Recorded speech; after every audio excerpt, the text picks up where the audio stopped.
Recebi uma proposta de assistência técnica e tive que recusar. Eu sou doutora Ana, sou dentista, sou perita e também atuo como assistente técnica. E essa semana eu recebi uma mensagem de um advogado querendo que eu ajudasse a autora como assistente técnica na perícia dela. Sempre que eu recebo um pedido de assistência técnica, a primeira coisa que eu faço é pedir o processo, ou que se o processo ele não existe ainda, que a pessoa ela me conte a história, porque eu preciso entender sobre qual aspecto a gente vai entrar naquele processo. É um processo que é sobre implante, sobre estética, sobre orto, o que está acontecendo? Então eu preciso entender até se eu tenho a capacidade técnica de atuar naquela demanda. Então eu pedi o processo, é um processo que já está atuando, a perícia ela já está inclusive agendada e por isso o advogado ele pediu auxílio ali. Ao ler o processo, eu identifiquei que realmente a autora ela confundiu os dentes, então ela está alegando que se mexeu, vou falar, né, que mexeu aqui no dente 15, sendo que na verdade se mexeu no dente 27.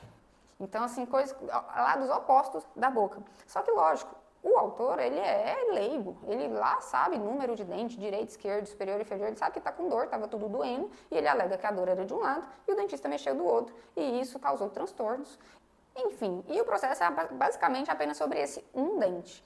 Então, após ler esse processo, conversei com o advogado falando que eu não poderia entrar nessa demanda, porque realmente a dentista ela está correta ali. Realmente dá para ver radiograficamente que o dente que ela mexeu é do lado esquerdo, sendo que a autora está alegando que foi do lado direito, e o lado direito, na verdade, trata-se de um dente que está com uma cárie muito extensa, não apenas um, vários dentes, e por isso que a dor dela, por estar muito difusa, né, da autora, deve estar confusa. Não entendi o porquê dela estar alegando o que ela está alegando. Mas qual que é a conclusão disso? Se no início da demanda essa autora tivesse ido em um dentista ou feito uma consulta para ver a viabilidade do processo, seria menos um processo aí ocupando os nossos tribunais. Porque, querendo ou não, ela está fazendo uma alegação errada. Então, a hora que o perito bater o olho na radiografia, que foi o que eu fiz, a gente já vai ver que não tem fundamento o que ela está alegando, que realmente ela deve estar com dor, não vou tirar esse mérito dela, mas por conta de outros dentes que merecem ser tratados. E aí, olha só, a gente está ocupando o sistema judiciário e coitado da dentista, né, que passou aí um perrengue, gastando com advogado, gastando também, ela contratou uma assistente técnica, a dor de cabeça de você pensar, meu Deus, estou sendo processado, a dor de cabeça também do autor, a hora que ela vai ver que realmente ela, né, não tem razão na demanda dela, do advogado da parte. Então, assim, olha que transtorno que poderia ter sido evitado se uma consulta com um especialista tivesse acontecido. E eu falo isso porque eu já tive outras demandas que, ao fazer a consulta aqui comigo, que a gente sempre faz uma consulta inicial para ver essa viabilidade jurídica, eu falei para a pessoa, falei, olha, infelizmente aqui você não tem razão no seu caso. O que foi feito da forma correta. Tudo bem que não te agradou, ou que aconteceu de ter uma quebra, ou não sei, depende, a pessoa ela vem porque ela já está chateada. Mas não é por tudo que incomoda que a gente tem que entrar na justiça, porque dá errado, às vezes mesmo, e não é culpa do dentista.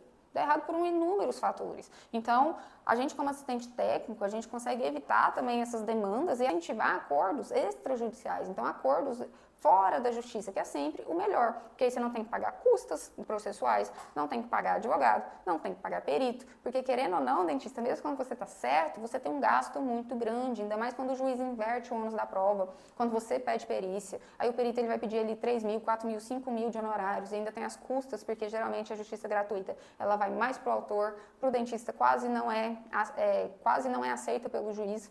Então, você vai ter custos judiciais, vai ter custos com o advogado, vai ter custo com o perito. Então, muitas vezes é melhor, né, esse acordo extrajudicial. Mas a gente sabe que nem sempre isso é possível e que também tem pessoas de má índole, infelizmente, que querem processar por coisas que não existem. Então, cabe a nós, assistentes técnicos, também auxiliar isso. Não é porque eu quero trabalhar que eu vou falar, não, vamos entrar mesmo com o processo e a gente vai ganhar, só para eu ganhar o meu ali. Isso é antiético. Eu não vou mentir, não vou ferir minha índole mentindo e alegando coisas que o dentista não fez. Então, a minha missão é ser ética, não importa para quem eu esteja trabalhando, se é para o autor, se é para o dentista ou se é para a justiça. O que importa é a gente ter a nossa índole intacta e quando você vê que aquele caso realmente está errado, faça igual eu fiz, recusei, conversei com o advogado entendeu, falou que não foi ele que pegou a causa, já pegou esse processo em andamento, enfim, não sei o que ele vai resolver com a autora, mas ele já sabe que provavelmente o processo dele não está legal e talvez ele ache um assistente técnico que vai querer pegar a causa. Então, essa foi a história de hoje, a minha recusa aí de uma assistência técnica. Então, a ética sempre prevalece, não tem como. E se você é perito, ou quer ser perito, ou é assistente técnico, tá perdido aí na sua demanda, será um prazer te auxiliar. Tem todos os meus contatos aqui embaixo. E eu te espero do lado de cá, dentista.